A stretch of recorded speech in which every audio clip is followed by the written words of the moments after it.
मध्य प्रदेश सरकार में मंत्री विजय शाह के बाद वहां के डिप्टी सीएम जगदीश देवड़ा ने तो सारी हदें ही पार कर दी हैं और इस बार उन्होंने सेना का सीधे सीधे अपमान कर दिया है। तो पहले तो वो वीडियो सुनते हैं, क्या कुछ बोले हैं वो और जिस पर अब बवाल मच गया है। जिन माताओं के सिंदूर को मिटाने का काम जिन लोगों ने किया, जिन आतंकवादियों ने किया और जिन आतंकवादियों को जिनने पाला, जो पाल रहे हैं, उनको नेस्त नाबूद नहीं कर देंगे तब तक चैन की सांस नहीं लेंगे।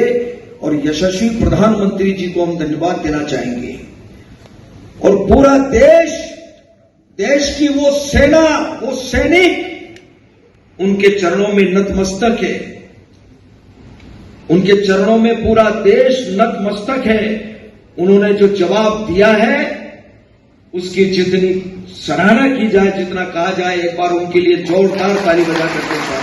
तो जगदीश देवड़ा कह रहे हैं कि भारतीय सेना पीएम मोदी के चरणों में नतमस्तक है और अब उनके इस बयान को सेना का बड़ा अपमान माना जा रहा है और ये लगातार दूसरी बार है जब मध्य प्रदेश सरकार में किसी मंत्री ने इस तरह का विवादित बयान दिया है सेना को लेकर। विजय शाह के बयान पर पहले ही हंगामा मचा हुआ था, यहां तक कि हाईकोर्ट को खुद इस मामले में स्वतः संज्ञान लेना पड़ा और इसके बाद मामला सुप्रीम कोर्ट तक पहुंचा। सुप्रीम कोर्ट में भी सुनवाई चल रही है, सुप्रीम कोर्ट की तरफ से भी लगातार फटकार लगी विजय शाह को और वो मामला अभी ठंडा पड़ा ही नहीं था कि अब एक और विवादित बयान देवड़ा की तरफ से दे दिया गया है। और बड़ी बात यह है कि ये राज्य में डिप्टी सीएम के पद पर है और डिप्टी सीएम की तरफ से इस तरह का विवादित बयान आना, इससे साफ है कि कहीं ना कहीं किसी के इशारे पर इस तरह के बयान दिए जा रहे हैं। एक के बाद एक ऐसे विवादित बयान यूं ही नहीं दिए जा सकते। अब इस तरह का आरोप कांग्रेस और तमाम नेताओं की तरफ से, तमाम जो विरोधी दल हैं और विपक्ष है उसकी तरफ से अब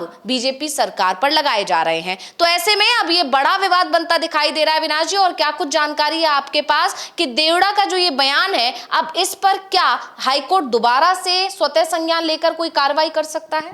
कार्रवाई तो बिल्कुल होनी चाहिए क्योंकि अब आपने पूरी की पूरी भारतीय सेना का अपमान किया है। भाई, पाकिस्तान के खिलाफ जो लड़ाई लड़ी गई वो क्या प्रधानमंत्री ने लड़ाई लड़ी? वहाँ बॉर्डर पर सैनिक लड़े थे।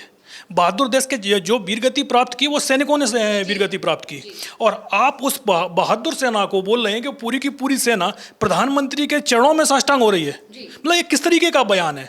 आप बीजेपी के नेता हैं, आपको प्रधानमंत्री के मोदी के नेतृत्व में चल रहे हैं, आप उनके चरणों में साष्टांग हो सकते हैं, लेकिन भारत की सेना किसी के चरणों में साष्टांग नहीं होती है। वो बॉर्डर की रखवाली करती है, उसका काम है देश की सुरक्षा का। वो अपना काम पूरी मुस्तैदी के साथ कर रही है। 4 दिन के अंदर उसने जो वीरता का परिचय दिया वो पूरी दुनिया ने देखा है। लेकिन जो मध्य प्रदेश के डिप्टी सीएम है, डिप्टी सीएम क्या इस समय जो पूरी मध्य प्रदेश बीजेपी की जो भाषा है वो सिर्फ और सिर्फ सेना का अपमान करते हुए दिखाई दे रहे हैं। तिरंगा यात्रा जो निकाली जा रही है वो सिर्फ नाम मात्र के लिए निकाली जा रही है, लेकिन जिस तरीके के सेना के अपमान करने वाले जो लगातार बयान आ रहे हैं और उसके बाद कोई भी कार्रवाई नहीं हो रही है। आपने जैसे विजय शाह का नाम लिया, विजय शाह के बयान को 5 दिन हो गए आए हुए, लेकिन अभी तक बीजेपी ने उनके खिलाफ कोई कार्रवाई नहीं की है। और आप ये देखिएगा जो जगदीश देवड़ा जो डिप्टी सीएम है मध्य प्रदेश के, इनके खिलाफ भी कोई कार्रवाई नहीं होगी। कल संभवतः जब मामला तूल पकड़ेगा तो माफीनामा आ जाएगा। ज़्यादा से ज़्यादा वो ये बोल देंगे कि हमारे कहने का मतलब ये नहीं था, हमारे बयान को तोड़ मरोड़ कर पेश कर दिया गया। भाई, आपका वीडियो सामने है, जो आपने बोला है वही चीज़ दिखाई जा रही है।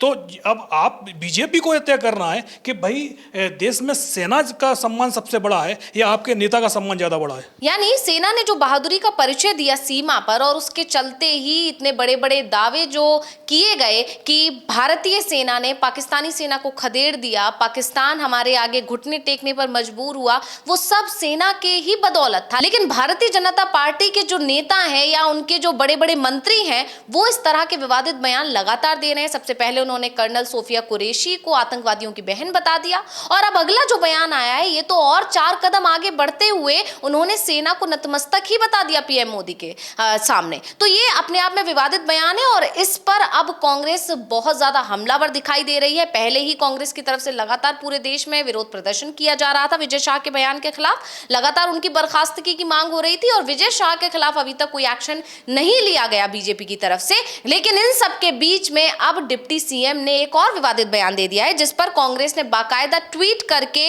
निशाना साधा है और पार्टी ने लिखा है कि देश की सेना और सैनिक प्रधानमंत्री मोदी के चरणों में नतमस्तक हैं। ये बात मध्य प्रदेश की बीजेपी सरकार के उप मुख्यमंत्री जगदीश देवड़ा ने कही है। जगदीश देवड़ा का ये बयान बेहद ही घटिया और शर्मनाक है। ये सेना के शौर्य और पराक्रम का अपमान है। जब पूरा देश आज सेना के सामने नतमस्तक है, उस वक्त हमारी जांबाज सेना के लिए बीजेपी के नेता अपनी घटिया सोच जाहिर कर रहे हैं। बीजेपी और जगदीश देवड़ा को माफी मांगनी चाहिए और इन्हें पद से बर्खास्त कर देना चाहिए। अब कांग्रेस ने भले ही मांग कर दी है, लेकिन क्या कांग्रेस की ये मांग मानी जाएगी? क्योंकि जिस तरह से विजय शाह के मामले में बीजेपी की तरफ से चुप्पी साधे रखी गई है, मध्य प्रदेश सरकार की तरफ से चुप्पी साधे रखी गई है, उसको देखते हुए डिप्टी सीएम के बयान पर भी कोई प्रतिक्रिया आना बहुत ही मुश्किल नजर आ रहा है। लेकिन ये तय है कि जिस तरह से हाईकोर्ट ने विजय शाह के मामले में स्वतः संज्ञान लिया, उसी तरह से हाईकोर्ट इस मामले में भी स्वतः संज्ञान लेगा और एक बड़े एक्शन के लिए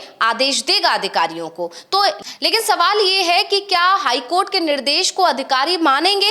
क्योंकि लगातार ये देखा जा रहा है कि हाईकोर्ट के आदेश की अवहेलना हो रही है। लेकिन इन सब के बीच में अब एक नया विवाद खड़ा हो गया है, नया मामला कांग्रेस के हाथ में भी लगा हुआ है। लगातार कांग्रेस नेताओं की तरफ से बयान आ रहे हैं। सुप्रिया श्रीनेत का भी बयान आया है, उसमें उन्होंने कहा है कि इस देश की सेना और सैनिक प्रधानमंत्री मोदी के चरणों में नतमस्तक है। मध्य प्रदेश बीजेपी के उप मुख्यमंत्री जगदीश देवड़ा, ये सेना के शौर्य पराक्रम का घोर अपमान है, माफी से काम नहीं चलेगा। इस आदमी को तो आपको बर्खास्त करना ही पड़ेगा मोदी जी। घटिया, बेहद घटिया, घिनौनी सोच है ये। इसके अलावा विवेक तनखा हैं, उनका भी एक बयान आया और उन्होंने भी बाकायदा बर्खास्तगी की ही मांग की है और इसे सेना का अपमान बताया। लेकिन अब देखना होगा कि क्या बीजेपी पहले अपने मंत्री और फिर डिप्टी सीएम के खिलाफ कोई एक्शन लेगी। ये एक बड़ा सवाल यहां पर खड़ा हो गया है। नहीं, बिल्कुल, क्योंकि जिस तरीके के बयान बीजेपी की तरफ से आ रहे हैं, आप देखिए कि पिछले 3-4 दिन से लगातार तिरंगे का अपमान, सेना का अपमान, बीजेपी के नेताओं की तरफ से एक तरीके से एक के बाद एक इस तरीके की जो घटनाएं देखने को मिल रही हैं। जब विजय शाह का बयान आया, तब बीजेपी पर लगातार ये सवाल उठे थे कि क्या विजय शाह को बर्खास्त किया जाएगा। लेकिन तब भी एक बात चली थी कि भाई ये बड़ी घटना, इसको दबाने के लिए बीजेपी की तरफ से कुछ और एक विवादित कोई बयान सामने जल्दी आ जाएगा, ताकि विजय शाह के बयान को जो बवाल मचा हुआ है उससे ध्यान हटाया जा सके। तो अब ये डिप्टी सीएम का बयान आ गया। लेकिन इस तरीके से एक मंत्री को बचाने के लिए आप देश की सेना का इतना ज़्यादा अपमान करेंगे?